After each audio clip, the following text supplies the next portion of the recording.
Bom dia, boa tarde, boa noite a todos. Estamos aqui para participarmos de mais um encontro, né? E desta vez vamos trabalhar com os conteúdos relativos à disciplina de nutrição e atividade física, onde vamos falar a respeito do metabolismo dos carboidratos. Carboidratos estes que já foram os carboidratos já foram temas, né? O conteúdo sobre carboidrato já foi tema de aulas passadas nossas, onde nós trabalhamos com a bioquímica desses carboidratos, né? E hoje nós vamos o quê? Nós vamos trabalhar com o metabolismo dos carboidratos. Para tal, nós vamos fazer uma ligeira revisão relacionado ao conteúdo dos carboidratos, a sua estrutura, composição química, a sua função, e adentrarmos ao metabolismo, que seria as reações químicas que envolvem, ao final, o processo de produção de energia e resultando também na produção de catabólitos, dependendo do metabolismo que seja utilizado, seja o metabolismo aeróbico ou metabolismo anaeróbico, certo? Então vamos lá? Primeiro, o que são os carboidratos? Como o próprio nome está dizendo, carboidratos são compostos orgânicos constituídos basicamente por um carbono associado a uma molécula de água. Daí o termo carboidrato, também conhecido como hidrato de carbono, glucídios, glúcides, glicídios, e no caso daqueles que apresentam um sabor adocicado, somente no caso destes, é que nós denominamos de açúcares. Açúcares. Certo? Os carboidratos são compostos orgânicos, portanto, apresentam cadeia de carbono, e dentre os elementos que normalmente, obrigatoriamente, nós temos em suas moléculas são o elemento carbono, o elemento hidrogênio e o elemento oxigênio, sendo que o que vai determinar o tipo específico de carboidrato seria o quê? A combinação entre esses elementos. E a função química. Nós podemos ter, devido a essas combinações, nós podemos ter funções químicas diferenciadas. Normalmente, os carboidratos são polihidroxialdeídos ou polihidroxicetonas. Apresentam função aldeído ou função cetona na sua composição. São conhecidos como açúcares, né?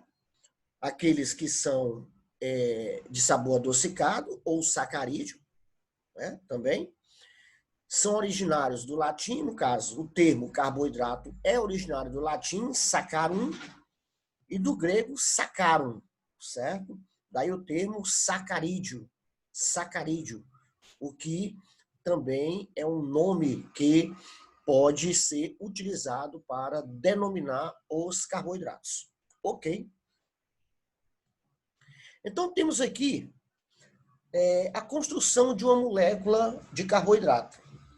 Uma molécula de carboidrato. Então, aqui uma molécula de carboidrato, se vocês observarem ela aqui na sua forma cíclica, nós temos somente o quê?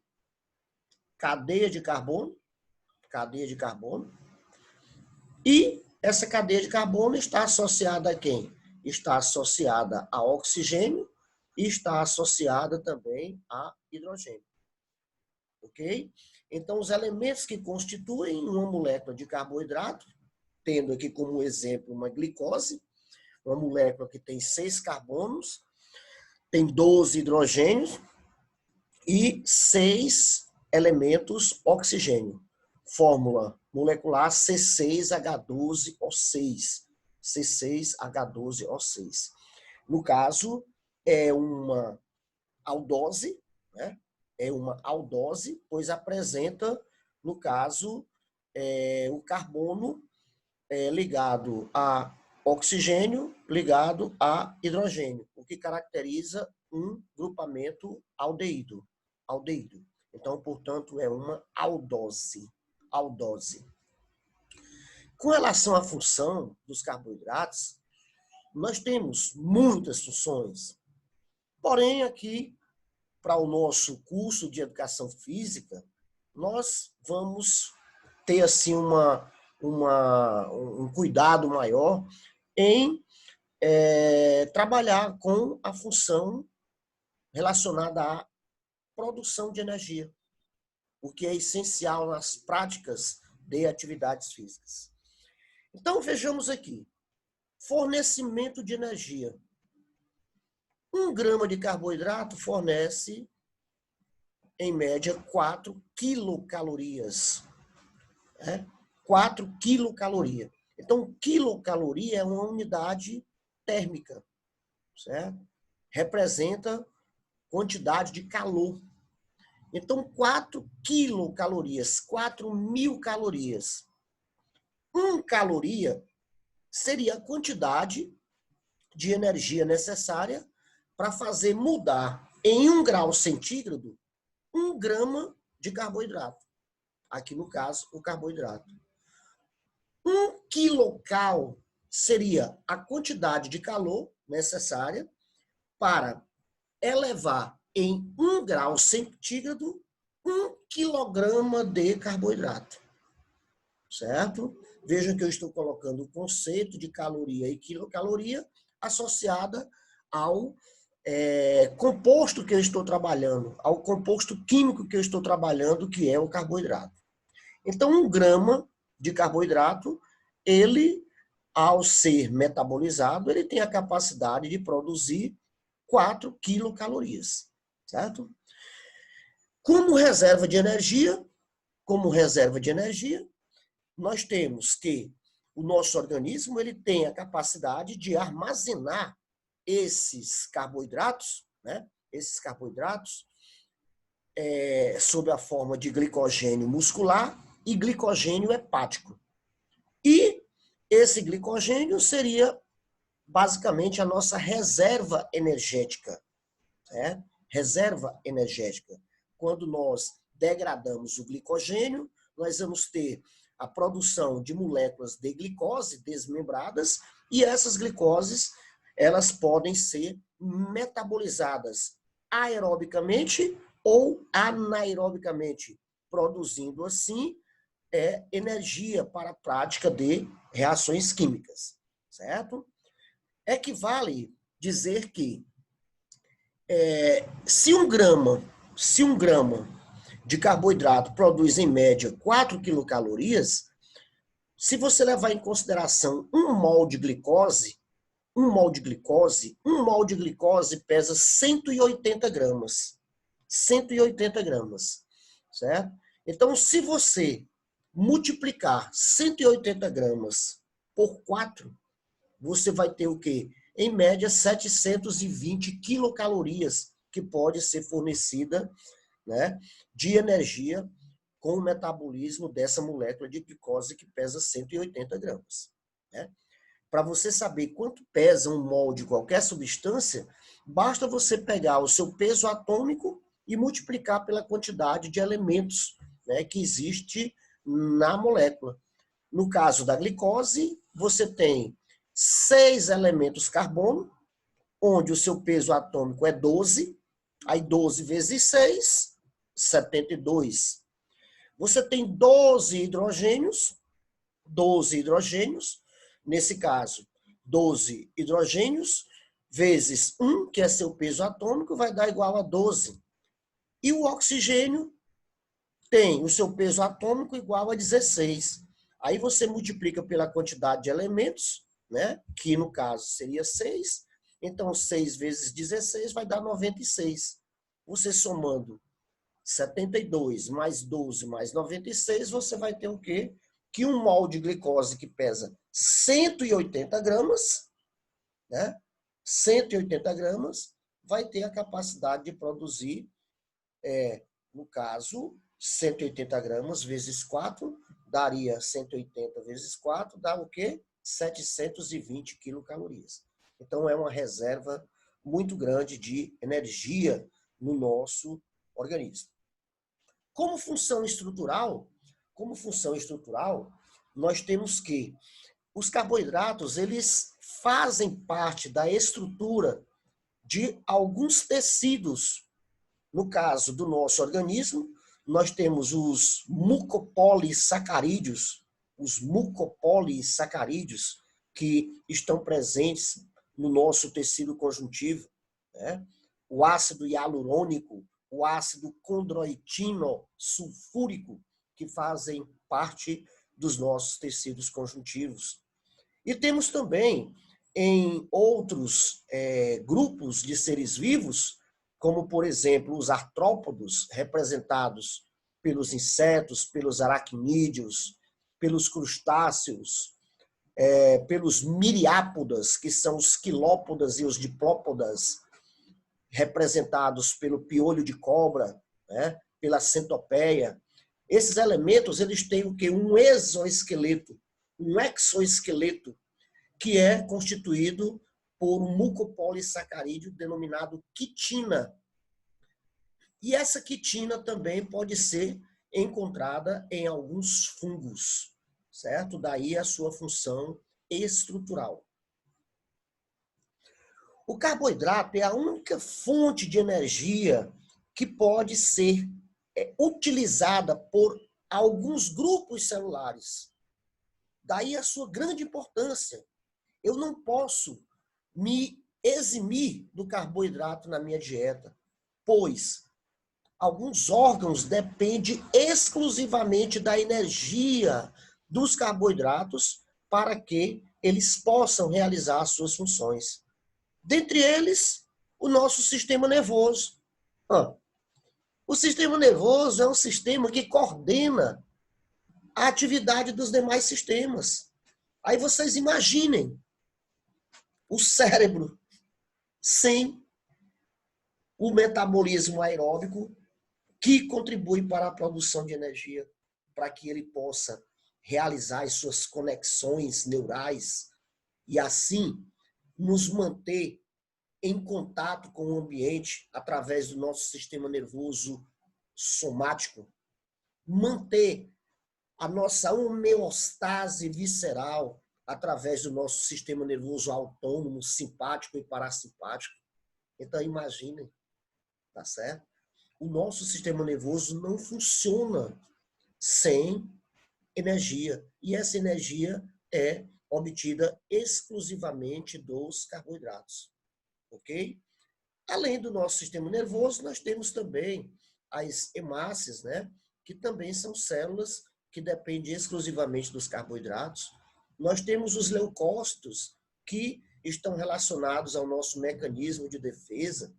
Então, de cara, quando se fala em relação à questão da nutrição e à prática da atividade física, é inconcebível um indivíduo que se diz atleta, ou mesmo aquele que seja um praticante de atividade física sem cunho competitivo, se eximir de utilizar esse carboidrato na sua dieta.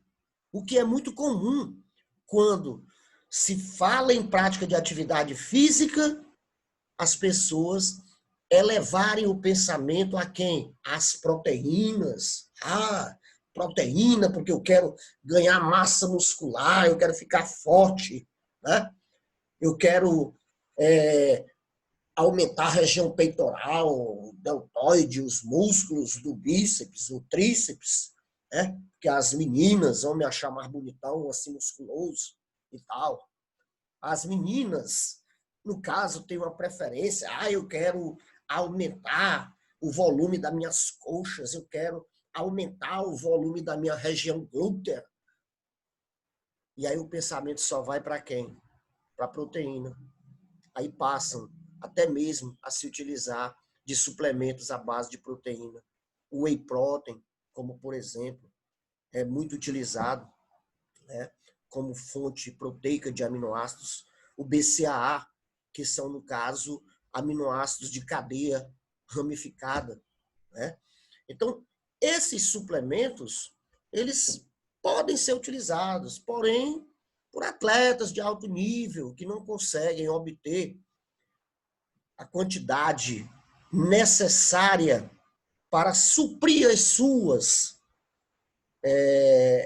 necessidades funcionais, certo? Mas o indivíduo praticante de atividade física de fim de semana, de 2, 3 vezes por semana, numa academia, 40 minutos, 1 hora de academia, uma partida de futebol, uma partida de voleibol, dentre outros, não tem necessidade nenhuma de se fazer uso desses suplementos. Porém, estamos aqui a falar dos carboidratos. Então, sendo a única fonte de energia de muitas células do nosso organismo, então, é claro que eu tenho que ter um cuidado, né, na minha dieta em suprir essas necessidades. O indivíduo fisicamente ativo, ele necessita em torno de 55% a 60% das calorias do que ele ingere no dia a dia, proveniente dos carboidratos. Se ele é um indivíduo que já tem um gasto energético maior, devido à prática de atividades físicas de alta intensidade, de longa duração, ele tem que aumentar essa quantidade para até 65% ou 70% das calorias provenientes dos carboidratos. Ok, pessoal? Com relação à classificação, esses carboidratos eles podem ser subdivididos da seguinte forma. Açúcares simples. O que são os açúcares simples? Primeiro, são açúcares, se são açúcares, são doces. Carboidratos simples. Nós temos o quê? Os monossacarídeos. Monossacarídeos. Mono. Um sacarídeo seria o termo proveniente lá do saccharum, do grego, né? Do grego saccharum. Monossaccharum. Um saccharum. Uma molécula. Então, nesse caso, eu posso ter como exemplo de monossacarídeos aqueles açúcares não hidrolisáveis, aqueles que, se eu desmanchar a molécula, ele não é mais carboidrato. Portanto, ele não é hidrolisável. Ele não pode ser quebrado com a adição de água. Então, como exemplo, nós temos a glicose, nós temos a frutose, nós temos a galactose, nós temos as pentoses, que fazem parte dos ácidos nucleicos. No DNA, você tem a desoxirribose. No RNA, você tem a ribose, tá certo? Que, no caso, são consideradas pentoses, porque apresentam 5 carbonos em suas moléculas. Aqui, no nosso caso, nós temos a glicose, a frutose e a galactose, que são exemplos de hexoses. A glicose e a galactose apresentam grupo funcional aldeído. Carbono ligado a hidrogênio ligado a oxigênio. Carbono ligado a hidrogênio ligado a oxigênio. Então, nesse caso, quando você tem, no caso, você tem o carbono, aí você liga ele com quem? Com um hidrogênio,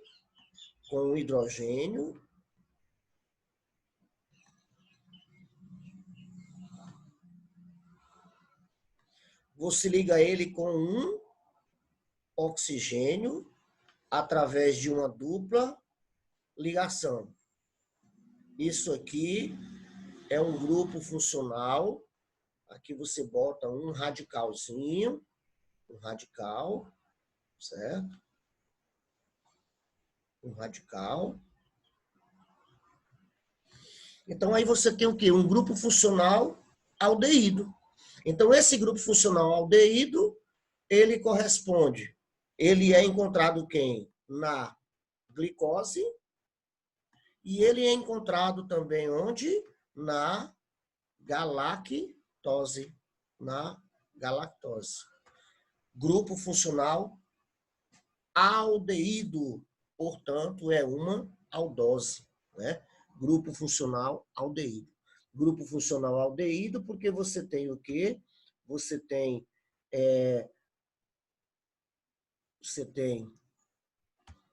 aqui, ó, carbono ligado a hidrogênio ligado a oxigênio. Então, grupo funcional aldeído. Aldeído. Certo? Mas nós temos aí, no caso, quem? Nós temos a frutose. A frutose já é diferente. A frutose já apresenta o quê? Um grupo funcional cetona. Cetona. O que seria o grupo funcional cetona? O grupo funcional cetona seria você ter um carbono, você ter uma dupla ligação com o oxigênio, e esse carbono, ele deve estar entre carbonos. Então, carbono entre carbonos, fazendo dupla com o oxigênio, representa o grupo funcional cetona. Daí, todo monossacarídeo que tiver esse grupo funcional em sua molécula, ele é denominado cetose. Certo? Cetose. Então, aqui você tem a frutose. A frutose, representando um grupo de cetose, e a glicose e a galactose, representando um grupo de aldoses. Ok? Espero que tenha ficado bem claro aí. Agora nós temos o quê? Nós temos, do outro lado, nós temos os disacarídeos. Disacarídeos. Olha cá, ó. Di2. Sacarídeo vem de sacarum, do grego, sacarum. Então, nesse caso, você vai ter o quê? A combinação de duas moléculas que são monossacarídeos. Duas moléculas que são monossacarídeos. Certo? E, sendo assim, vejam que, obrigatoriamente, uma das moléculas sempre será o quê? A glicose. Sempre será a glicose. Uma das moléculas. Sempre será a glicose. Tudo bem? O que vai mudar é o segundo monossacarídeo. Então, quando você tem glicose mais frutose, você tem uma sacarose. Quando você tem glicose mais galactose, você tem a lactose. Quando você tem glicose mais glicose, você vai ter o quê? Você vai ter a maltose. A sacarose é esse açúcar de cozinha que nós conhecemos, o açúcar mascavo, certo? Por exemplo, né? Esse açúcar branco que feito não, ele é industrializado, né? Onde muitas substâncias nutritivas são removidas, né? Ele é, no caso, a sacarose. A lactose é o açúcar do leite, né? Portanto, o leite só pode ser encontrado no reino animal. E a maltose normalmente é encontrada nos grãos, né? Na cevada, no centeio, né? É encontrado também em grande quantidade nos grãos em germinação. Então, temos aí os disacarídeos. O que é interessante com relação à questão de ele ser considerado um açúcar simples é que na sua composição química, basicamente, eles vão apresentar quem? Eles vão apresentar carbono, eles vão apresentar o hidrogênio e vão apresentar o oxigênio. Apresentou carbono, hidrogênio e oxigênio, certo? São considerados açúcares simples. Eles não vão ter outro composto fazendo parte da sua molécula. E é interessante também que, para que eu forme um disacarídeo, eu tenho que combinar duas moléculas. E para que haja a combinação dessas duas moléculas, obrigatoriamente eu tenho que ter o quê? Eu tenho que ter a eliminação de uma molécula de água. Uma molécula de água. Por conta disso, eu tenho uma reação que é chamada de condensação por desidratação. Condensação por quê? Duas moléculas vão se unir. Por desidratação, porque eu vou ter a eliminação de uma molécula de água. A eliminação de uma molécula de água. Portanto, eu tenho um mecanismo de condensação por desidratação. Ok? Continuando aqui, observem, coisa linda, olha aí os monossacarídeos. A gente já não tem mais trabalho, porque eu já dei a orientação do que significam as situações, aos grupos funcionais, né? Então vejam aqui, ó, a glicose, ó, carbono ligado ao oxigênio ligado a hidrogênio, é uma aldose. Olha a galactose, carbono ligado ao oxigênio ligado a hidrogênio, né? Carbono ligado a hidrogênio ligado a oxigênio. Então aqui eu tenho dois exemplos de galactose. É a mesma galactose, mas se vocês observarem bem aqui, ó, a hidroxila do carbono 2 está para a direita. E aqui a hidroxila do carbono 2 está para a esquerda. Quando a hidroxila do carbono 2 está em posição contrária ao oxigênio da função, ela é chamada de galactose D, ou D-galactose, ou galactose destrógera. Destrógera. Ok? O nome? Destrógera. Para vocês aprenderem mais sobre o que é esse destrógeno aí, vocês têm que procurar estudar sobre isomeria na química. Isomeria. Né? Vejam agora a hidroxila do mesmo lado do oxigênio da função aldeído. Então, no caso aqui, é uma L-galactose, uma galactose L. No caso, ela já não é destrógera, ela é levógera. Levógera. Ok? Isomeria. Vamos lá, não custa nada. Senhor Google, senhor Livrinho, o que é uma substância destrógera? O que é uma substância levógera? Isomeria. Vamos lá?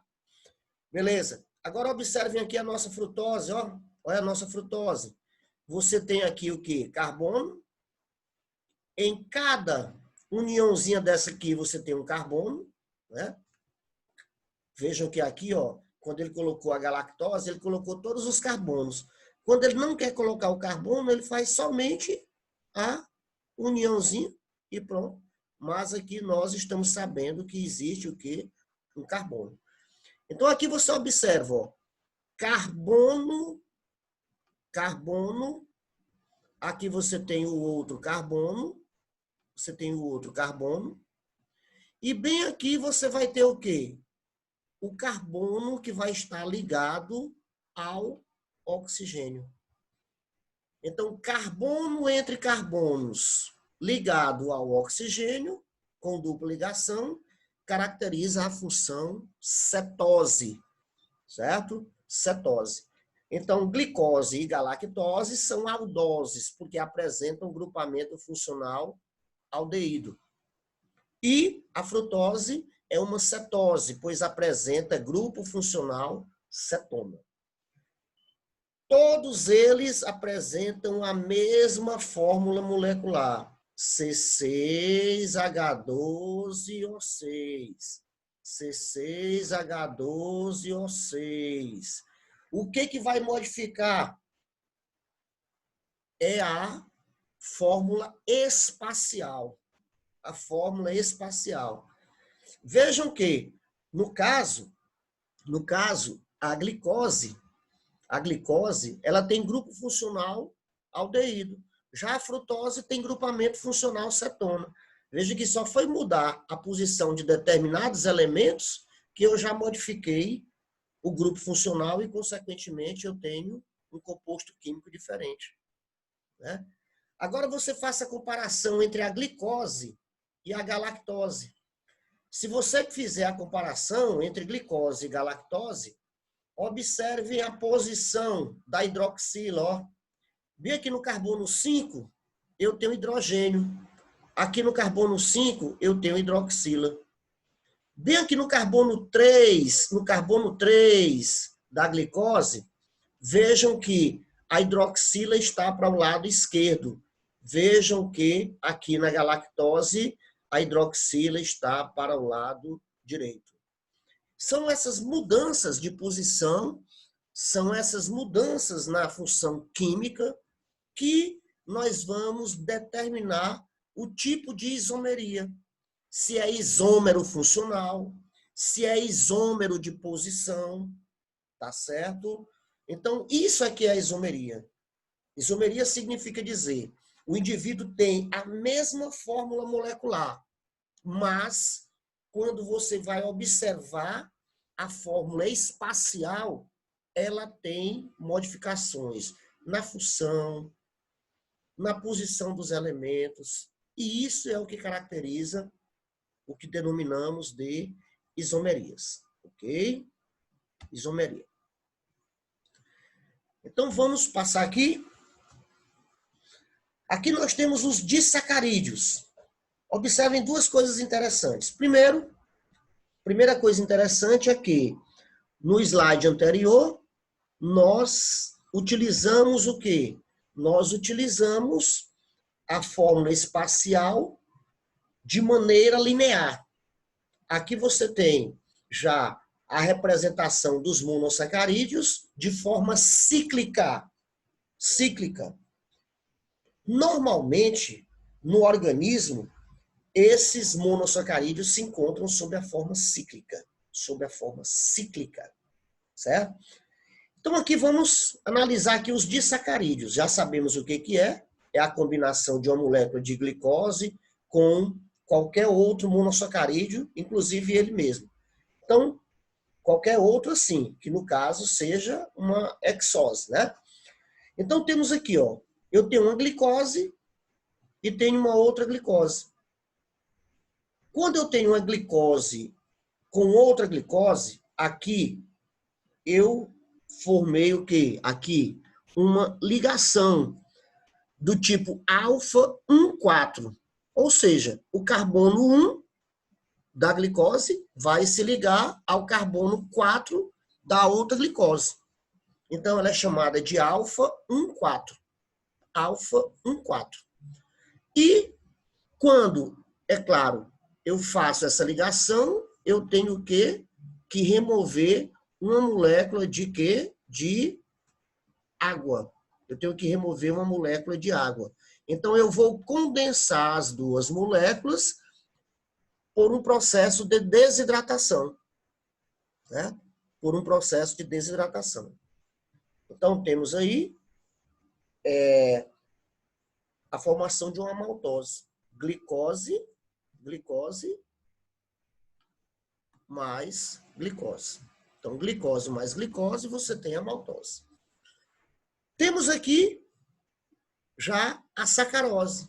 Vejam que, de um lado, eu tenho glicose e do outro lado eu já mudei. Ó, eu já tenho o quê? Uma frutose.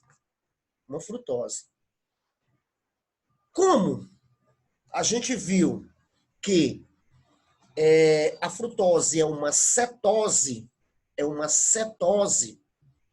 ela já vai ter grupamento funcional cetona, eu já vou ter modificações na estrutura molecular espacial. E com isso, a glicose ela já vai se juntar à frutose através do seu carbono 1 com o carbono 2 da frutose. Então, aqui eu tenho o carbono 2 e aqui eu tenho o carbono 1. Carbono 1. Daí eu tenho uma ligação do tipo alfa 1,2. Do tipo alfa 1,2. Né? Alfa 1,2. Observe que as ligações ocorrem para o mesmo lado. Para o mesmo lado. Ó, do mesmo lado. Do mesmo lado. Agora vejam, na formação da lactose, que é o terceiro disacarídeo, eu tenho aqui de um lado o carbono 1 da glicose. Carbono 1 da glicose. E do outro lado, eu tenho o carbono 4 da glicose. Então, é uma ligação 1,4. Só que se vocês observarem, aqui eu tenho, ó, do mesmo lado. E aqui eu tenho, ó, de lados opostos. Dessa forma, na formação da maltose, eu tenho uma ligação glicosídica do tipo alfa 1,4. E na lactose eu tenho uma ligação glicosídica, olha aqui, ó, beta 1,4. Ok? E é claro, em todas essas ligações você tem o que? A perda de uma molécula de água. Então, é a reação de condensação por desidratação. Condensação por desidratação. Vamos lá. Vamos agora para os carboidratos complexos. O que são os carboidratos complexos? São aqueles que apresentam carbono, hidrogênio e oxigênio. Só que ao invés de duas moléculas, eu vou ter o quê? Várias moléculas. Certo? Várias moléculas. Daí eles são chamados de polissacarídeos. Polissacarídeos. Certo? Então, os polissacarídeos seria a combinação de 3 ou mais moléculas de monossacarídeos. Aí você já vai ter o quê? Os polissacarídeos. Esses polissacarídeos podem ser de origem vegetal, representado por quem? Pela celulose e pelo amido. Celulose e amido. A celulose é o polissacarídeo de sustentação dos vegetais, enquanto que o amido é o polissacarídeo de reserva energética dos vegetais. Já nós, animais, temos como reserva energética quem? O glicogênio, que pode se acumular no fígado e nos músculos. Enquanto que o amido, nos vegetais, eles podem ser encontrados nos caules e nas raízes, né, das tuberosas, como a macaxeira, a mandioca, né, como no caso das batatas, batata doce, batata inglesa. Né? Cuidado, batata doce é raiz, batata inglesa é caule. Né? Você pode encontrar também na cenoura, que é uma raiz, né? A beterraba, muitos outros. Então, tá aí a história dos polissacarídeos. Temos aqui a combinação, né? Mostrando aqui a combinação. Né? Vejam que todas são moléculas de glicose. Todas são moléculas de glicose. Todas. Qualquer polissacarídeo, eu só vou ter molécula de glicose. Qualquer, só tenho molécula de glicose. Certo? Mas, observe o seguinte. O que vai mudar normalmente é a quantidade e o formato da molécula, se ela é linear, se ela é ramificada, e o tipo de ligação que existe entre essas glicoses, certo? Que existe entre essas glicoses. Certo? Então, desta forma, você tem aqui o glicogênio, né? O glicogênio. Você tem o amido. Veja que você já tem uma diferença, né? Uma diferença na configuração molecular do glicogênio e do amido, certo? E aqui você tem a celulose, né? A celulose. Normalmente, você vai ter que o glicogênio, ele apresenta cadeia longa, o glicogênio apresenta cadeia longa, retilínea. O amido, ele já vai ter o quê?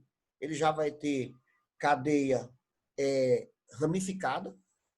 Você vai ter cadeias laterais, certo? Você tem a celulose, que já tem o quê? Um tipo diferenciado de ligação entre as suas moléculas de glicose, e que essas ligações, normalmente, elas são pouco hidrolisáveis. E, por conta disso, nós não temos a capacidade de digerir essa celulose. Porque a ligação entre as moléculas de glicose, elas não permitem a entrada de água e, consequentemente, você dificulta a separação dessas moléculas. Certo? Com relação ao consumo, aquilo que eu falei para vocês. Né? Normalmente, o indivíduo normal, quando eu digo normal, não estou querendo dizer que os outros sejam anormais, não. Vamos dizer assim, a maioria da população, aquela que só se mexe para poder fazer as atividades do cotidiano, caminhar para o trabalho, caminhar dentro da casa para se locomover normalmente, naturalmente, subir uma escada, pegar um ônibus, adentrar um carro, né? E outras coisas. Tudo que você faz e tal, porém, não sendo uma atividade física programada. Né? Então, você se encaixa nisso aqui, ó.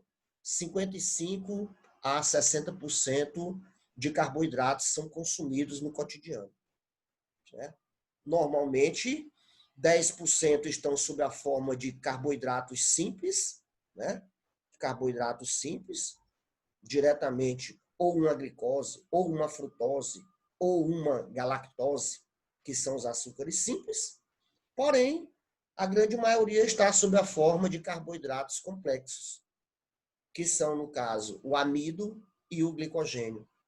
Certo? Por exemplo, se você ingere a sacarose é glicose mais frutose. Você está ingerindo açúcares simples, carboidratos simples. Né?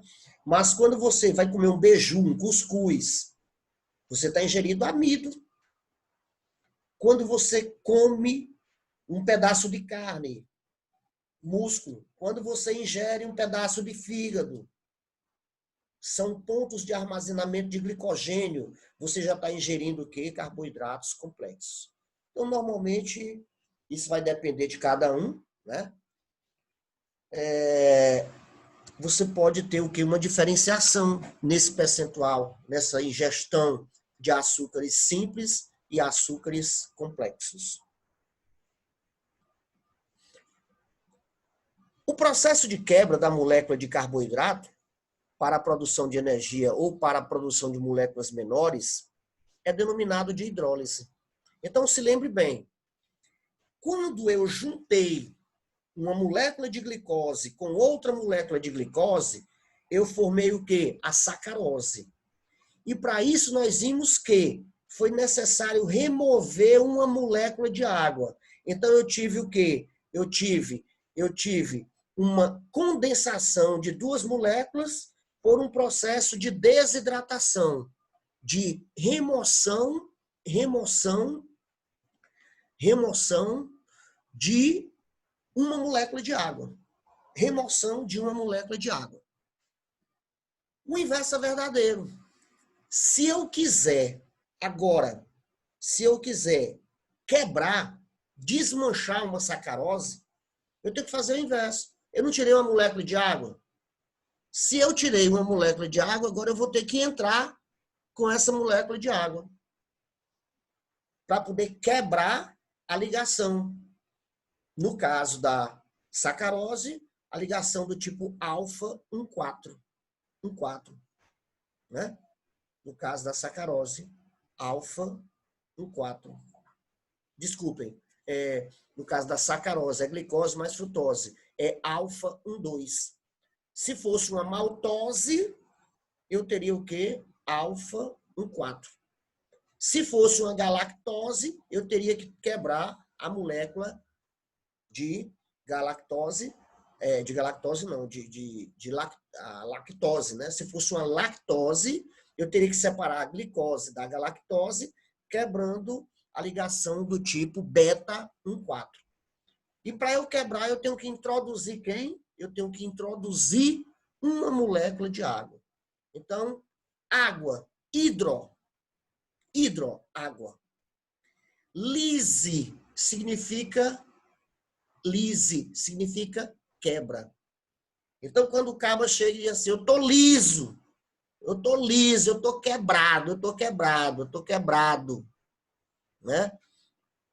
Então, hidrolise. Hidro, água, lise, quebra. Então, vamos ver aqui a questão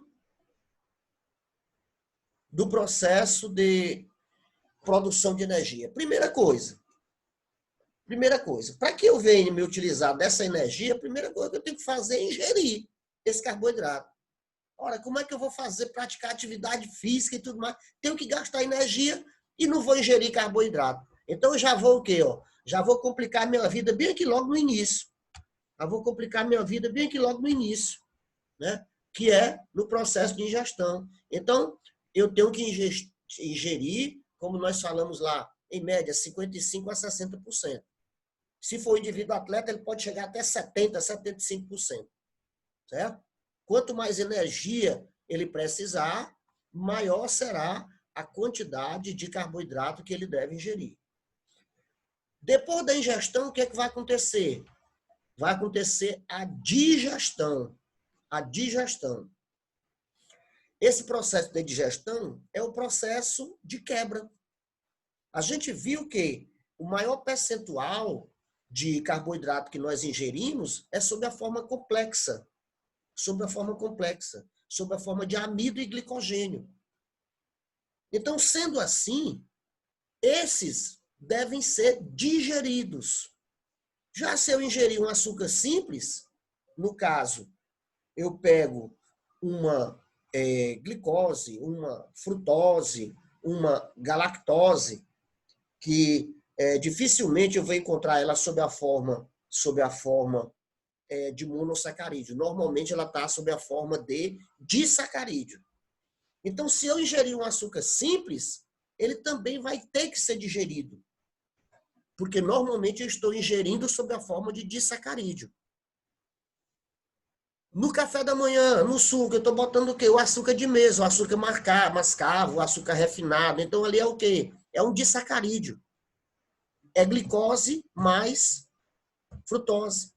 Então, eu tenho que quebrar. Então, para eu quebrar, eu tenho que ter enzimas hidrolíticas para poder quebrar. Então, se eu quiser quebrar a sacarose, eu tenho que ter a sacarase. Se eu quiser quebrar a maltose, glicose mais glicose, eu tenho que ter o quê? A maltase. Se eu quiser quebrar a lactose, glicose mais galactose, eu tenho que ter a galactase. Então, isso caracteriza o quê? O processo de digestão. Se eu ingerir cuscuz, beiju, comer um pedaço de carne, né? Proteína em grande quantidade, mas também tem algum carboidrato armazenado, o fígado, eu já vou ter o quê? Que quebrar as ligações entre as moléculas de glicose, certo? Que fazem parte do polissacarídeo. Isso caracteriza o processo de digestão. O objetivo, o que é? Eu quebrar as moléculas maiores em moléculas menores até chegar em quem? Chegar nos monossacarídeos, né? Nos monossacarídeos, glicose, frutose e galactose. Ah, sim. Esses é que serão repassados para quem? Para a corrente sanguínea. E da corrente sanguínea, esses elementos são transportados para o interior de quem? Para o interior de nossas células. E esse processo, tá certo? Envolve mecanismos de transporte e necessitam também da participação de hormônios, como no caso, a gente já falou em outros momentos a respeito da insulina, que é um hormônio que facilita o processo de passagem de glicose para o interior da célula.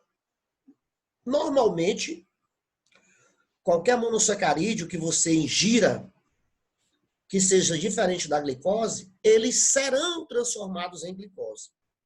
Então, o monossacarídeo, que nós utilizamos mesmo para produzir energia, é o que?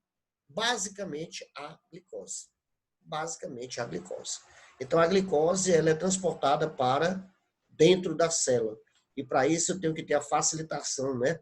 Pela presença de quem? De um hormônio, que no caso seria a insulina, que já discutimos já em outras aulas.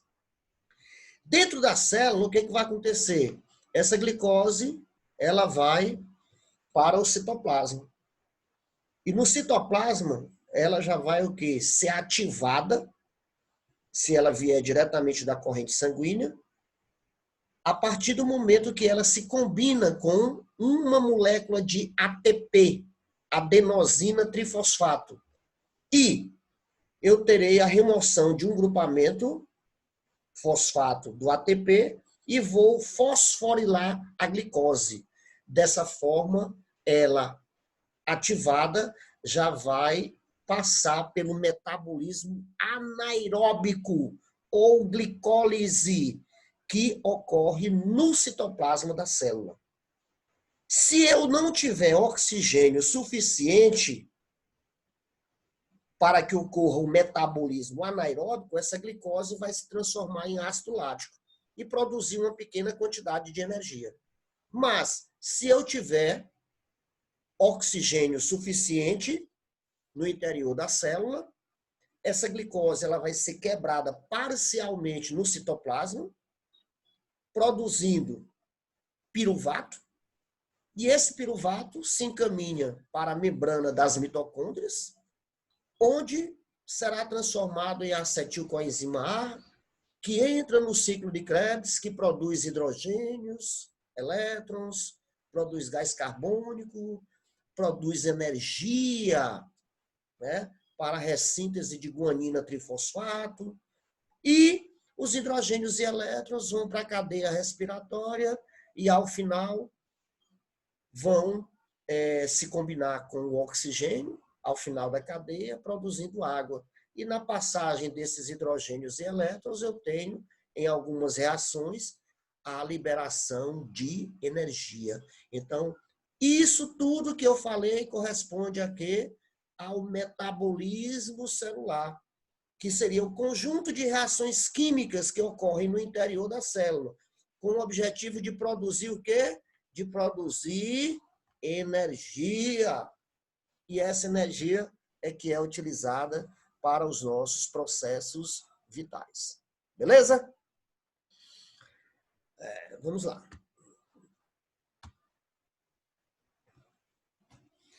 Com relação ao processo de digestão e absorção, vamos dar uma olhadinha aqui nesse quadro. Primeiro, o carboidrato, ele já começa o seu processo de digestão onde? Na boca. Na boca. Através de quem?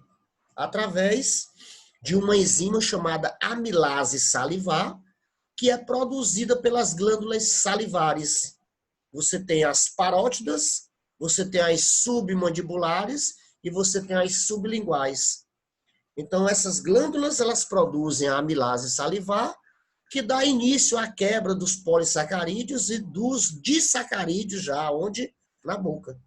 Os polissacarídeos vão ser quebrados em moléculas menores, ainda formando grupamentos de monossacarídeos de glicose, porém, os disacarídeos, que podem ser produzidos pela quebra dos poli ou que possam ser ingeridos diretamente, eles já vão ser quebrados, produzindo já os monossacarídeos. Então, eu já posso produzir monossacarídeos diretamente na boca, através da atividade da amilase salivar.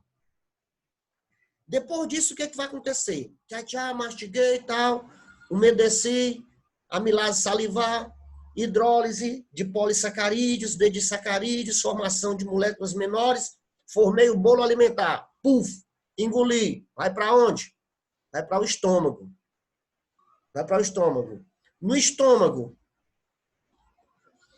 não tem digestão de carboidratos. Do jeito que ele saiu da boca, ele passa pelo esôfago, vai para o estômago. Aí, do estômago, ele passa para onde? Ele passa para o intestino. Ele passa para o intestino delgado, sob a forma de quimor, que é bastante ácido, e ele vai ser alcalinizado através de quem? Do íon bicarbonato, que é produzido junto com o suco pancreático. E assim, aquele quimo que era ácido, ele vai ser transformado agora em quiloalcalino. E essa alcalinidade vai favorecer a atividade de quem? Da amilase pancreática.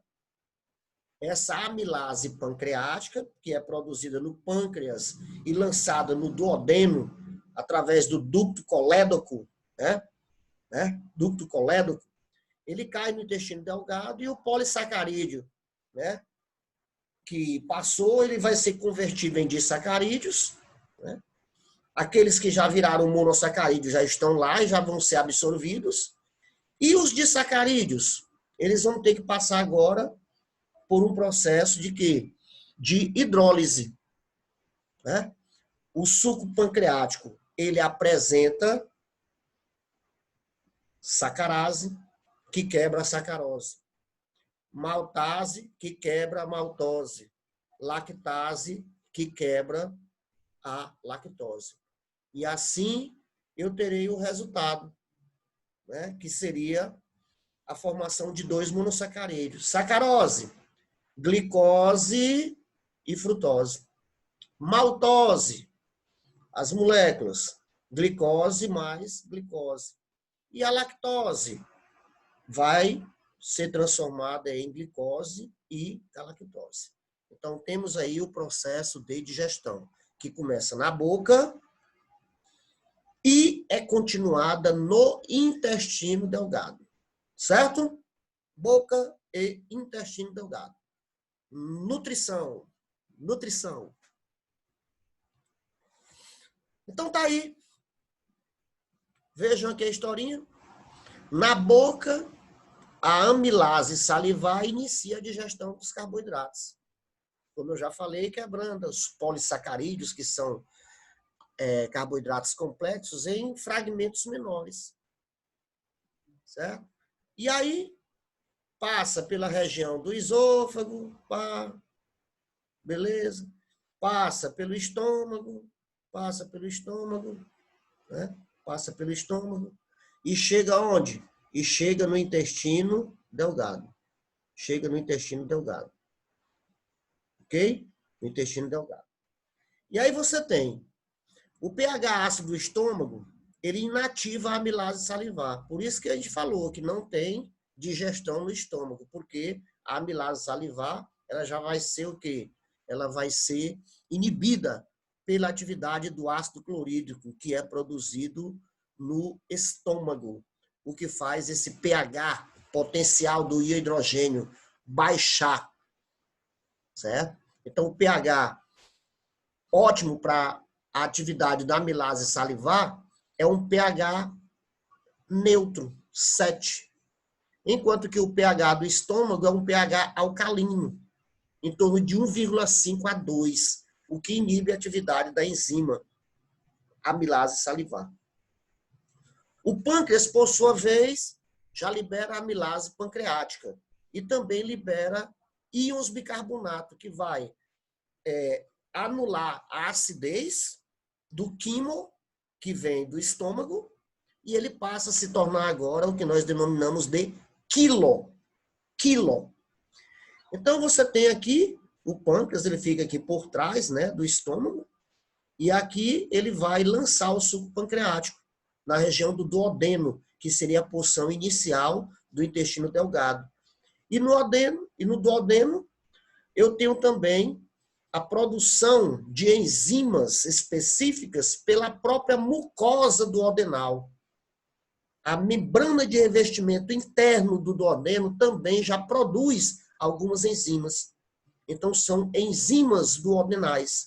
Então, no duodeno, as células intestinais liberam as enzimas que completam a digestão dos carboidratos, transformando-os em monossacarídeos. Dentre essas enzimas, nós temos o quê? A maltase, a sacarase e, no caso, a lactase. E assim, os monossacarídeos adentram para a corrente sanguínea. E da corrente sanguínea, eles vão lá para o fígado, são transformados, a frutose e a galactose são transformados em glicose. Essa glicose já vai o quê? Se juntar a outras glicoses e assim contribuir para a formação do glicogênio hepático. Essa glicose circulante, ela pode adentrar as células musculares, com a ajuda, é claro, a facilitação da insulina, e desta forma eu vou construir o glicogênio muscular. E assim eu tenho as minhas reservas hepáticas e musculares de glicogênio. E uma pequena parte dessa glicose, ela fica circulando na corrente sanguínea, mantendo o que nós denominamos de glicemia, né? Para poder manter funcionando aqueles órgãos e aquelas células que só se alimentam de glicose para produzir energia. As células do cérebro, do sistema nervoso central, as células sanguíneas, né? Incluindo os leucócitos, que têm o seu metabolismo energético proveniente basicamente, exclusivamente da glicose. E essa glicose, ela é fornecida pelo sangue, o que caracteriza a sua quantidade no sangue, o que nós chamamos de glicemia. Ok? Os monossacarídeos são absorvidos pelas células intestinais por meio de transporte ativo ou difusão simples. Transporte ativo seria o quê? O tipo de transporte que requer gasto energético. E a difusão simples seria o tipo de transporte que ocorre naturalmente, sem a necessidade de gasto de energia. Então, para a glicose, para a frutose e para a galactose, eu posso ter mecanismos de transporte diferenciado, ok? Seria interessante que vocês dessem uma lida a respeito desse mecanismo de absorção da glicose, da frutose e da galactose. Muito interessante, tá bom? O da glicose, eu vou dar logo só uma dica. Ele não é um transporte ativo. Não é um transporte ativo. Mas ele também não é uma difusão simples, tão simples. Ele pega uma binguelinha no transporte de um íon. E esse íon, ao ser transportado, ele leva consigo a glicose. Então, a glicose entra de gaiata, tá certo? De gaiata. E os outros elementos você tem um gasto energético. Então, já dei a dica geral. Mas é interessante que vocês leiam a respeito disso. Tudo bem? Vamos lá. Após a absorção, olha o que eu falei. Parte da glicose tendo em vista que os outros monossacarídeos, frutose e galactose, são transformados em glicose. Essa glicose será utilizada para manter as reservas hepáticas e musculares, e quando essas reservas estão lotadinhas, o que vai acontecer? O organismo vai jogar fora aquela glicose que está em excesso. O que vai acontecer? Ela vai ser transformada em quê? Em gordura. E essa gordura, ela vai ser armazenada em células hepáticas, em hepatócitos, o que pode provocar o que nós chamamos de esteatose ou fígado gordo. Problema, esteatose, fígado gordo, pode levar até um câncer. E, naturalmente, sob a forma de ácidos graxos livres, são transportados na corrente sanguínea, pegando uma carona em uma proteína do sangue, que é muito comum também na clara do ovo, que é a albumina. Então, a albumina, na nossa corrente sanguínea, tem a função de transportar esses ácidos graxos livres, né, provenientes das gorduras, e levam até os adipócitos, onde esses ácidos graxos vão se ligar novamente a um álcool, que é o glicerol, formando assim os chamados triglicerídeos, né? Triglicerídeos.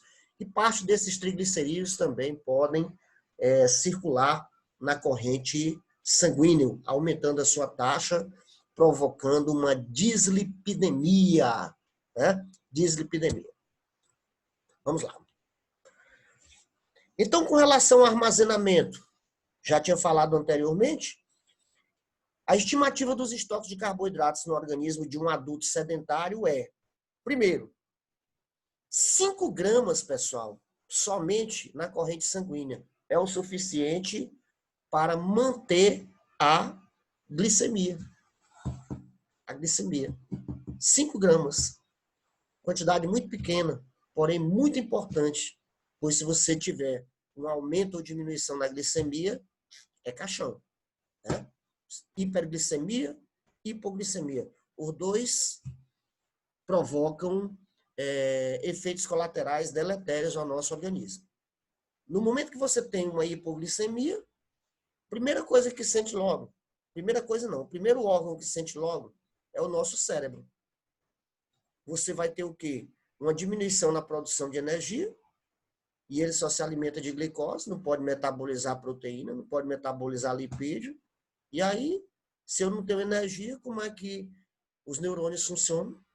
Como é que ocorrem os potenciais bioelétricos? Potencial de membrana, potencial de ação, geração de impulsos nervosos, transportes ativos que são necessários para manter o potencial de membrana, energia necessária para o transporte ativo dos mediadores químicos de volta para o interior das vesículas, transporte ativo que necessita de energia para a entrada de cálcio nos botões sinápticos, para facilitar o processo de liberação dos mediadores químicos nas fendas sinápticas, promovendo assim o mecanismo de estimulação das membranas pós-sinápticas e assim enviando as informações para os vários neurônios até chegar nos músculos lisos, músculo estriado esquelético, músculo cardíaco, glândulas, e mantendo assim a homeostase do organismo, certo? Então, tá aí, ó, uma hipoglicemia pode ferrar com tudo isso aí. E se você tiver uma hiperglicemia e ela for uma hiperglicemia crônica, caracteriza o diabetes. E o diabetes, a gente já discutiu, né, nas doenças crônicas não transmissíveis, né, o que pode causar, né, ao organismo. Beleza? E o glicogênio hepático? 75 a 100 gramas eu posso armazenar no nosso fígado. E o muscular de 300 a 400 gramas. Então, veja que a proporção no músculo é bem maior do que no fígado, que é bem maior do que na corrente sanguínea. E aí, com relação à quantidade de calorias, basta você fazer aquela relação. 1 grama de carboidrato está para 1 grama de carboidrato está para 4 quilocalorias. Certo? Então, 5 vezes 4, 20. 75 vezes 4, 300. 100 vezes 4, 400. 300 vezes 4, 1.200. 400 vezes 4, 1.600. Então, está aí a questão matemática aí da nossa tabela.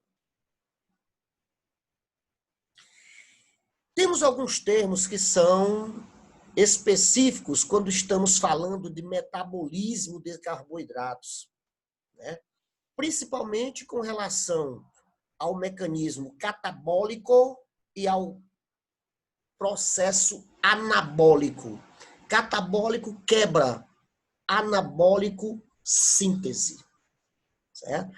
Então, quando o organismo recebe a glicose, que ela é repassada para a corrente sanguínea, essa glicose chegando até o fígado, chegando até o músculo, elas vão o quê? Se ligar umas às outras, né? Para formar o quê? O glicogênio. Através de ligações do tipo alfa 1,4. Alfa 1,4. Né? Alfa 1,4. Formei o glicogênio. Então, esse processo é chamado de glicogênese. Glicogênese. Formação do glicogênio. Seja ele no músculo, seja ele no fígado. Seja ele no músculo, seja ele no fígado. Já o processo inverso, que é a quebra do glicogênio, com o objetivo de produzir moléculas de glicose para manter a glicemia, já é chamado de glicogenólise. Glicogenólise. Certo? Porém, eu posso ter um terceiro termo.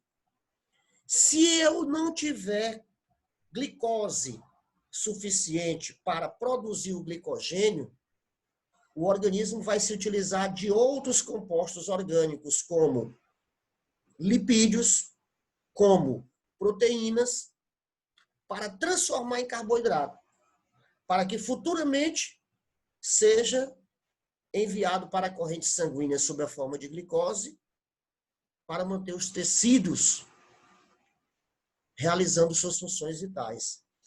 Esse processo de produção, formação de glicogênio, produção de carboidratos a partir de substâncias que não são carboidratos, como proteínas, seus aminoácidos, e as gorduras, seus ácidos graxos, esse processo é chamado de gliconeogênese, gliconovogênese, gliconeogênese.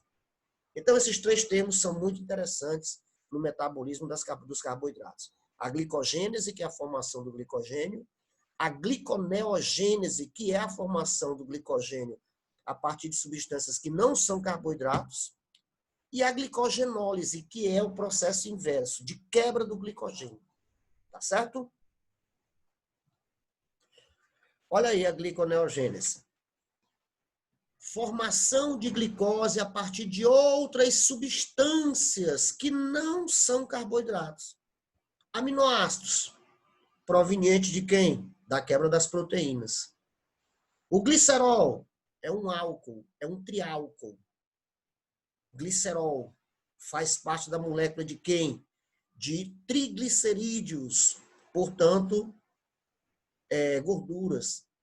O piruvato é um ácido, ácido pirúvico ou piruvato, né? Que ele é resultante da quebra de carboidratos e ele pode novamente ser transformado em carboidrato.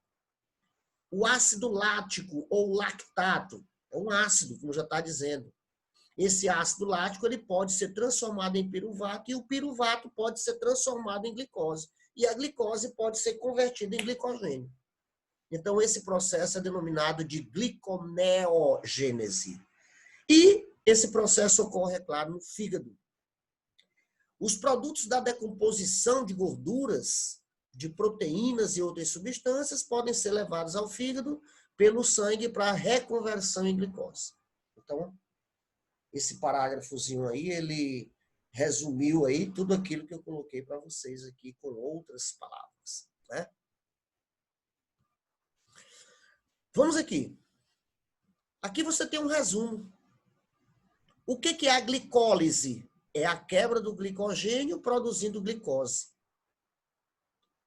O que é a glicogênese? É o inverso. É glicose se juntando à glicose através de ligações do tipo alfa 1,4, que são reações de condensação por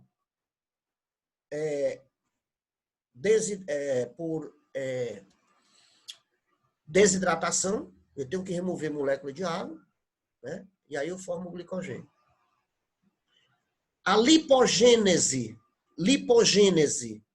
é a utilização do glicogênio para se transformar o quê? Em gordura ou proteína. Desculpem, em gordura. Lipo é lipídio, gordura. Já gordura e proteína podem ser utilizados para produzir glicogênio. Esse processo já é chamado de gliconeogênese. Gliconeogênese. Então, temos um quadro aí, bem resumidinho, né? Mostrando aí essas informações do metabolismo do carboidrato. E o papel dos hormônios no controle da glicemia? Isso aqui já foi o quê? Conteúdo debatido em nossas aulas anteriores, né? Como, por exemplo, a insulina. A insulina ela é importante no processo de manutenção da glicemia, porque ela faz com que o aumento da glicose seja convertido em uma normoglicemia. Em outras palavras, uma hiperglicemia provocada pela ingestão do alimento, ela faz com que essa glicose que está em excesso no sangue seja repassada para o interior das células musculares e hepáticas. Então, com o aumento da glicose sanguínea, ajuda a transportar essa glicose para o interior da célula. O glucagon já faz o quê? O inverso. Normalmente é um hormônio que é ativado, né? Ele é produzido e liberado pelas células alfa das ilhotas de Langerhans do pâncreas, enquanto que a insulina é produzida e liberada pelas ilhotas de Langerhans do pâncreas, mas só que pelas células beta, e o glucagon pelas células alfa. Então, o glucagon faz o inverso. Ele estimula a glicogenólise e gliconeogênese. O objetivo é o quê? Se eu promovo a glicogenólise, eu estou quebrando o glicogênio e lançando para o sangue, para manter a glicemia. Mas se eu não tiver glicogênio, eu tenho que produzir esse glicogênio. Então, o que o glucagon faz? Ele vai lá nos adipócitos, né? Faz com que o adipócito quebre os triglicerídeos, libere os ácidos graxos, que são transportados pela proteína, que é a proteína tal qual a clara do ovo, que é a albumina. Essa albumina transporta esses ácidos graxos até o fígado, tá certo? E lá no fígado, esse ácido graxo é transformado em carboidrato, que é transformado em glicogênio, que é quebrado, que é lançado a glicose na corrente sanguínea. Tá certo? Então tá aí, a gliconeogênese. Já a adrenalina, ela estimula a quebra do glicogênio no fígado e no músculo, que é a glicogenólise, né? E principalmente no fígado, com o objetivo de liberar a glicose para o sangue, né? Mantendo assim a glicemia. Então, a adrenalina, ela age basicamente no mecanismo de glicogenólise, que é estimular a quebra do glicogênio para manter a glicose na corrente sanguínea. Porém, não está sendo dito aqui, mas a adrenalina é um poderoso facilitador da quebra das gorduras nos adipócitos para que ocorra o mecanismo de gliconeogênese e assim também contribuindo para, tá certo, o mecanismo de manutenção da glicemia. E temos o cortisol, que já tem a sua ação sobre quem? Sobre as proteínas, né? Para que haja um mecanismo de gliconeogênese. Você vai quebrar proteínas e as proteínas liberam aminoácidos e o organismo ele tem uma preferência por alguns aminoácidos para que sejam transformados em carboidratos, né?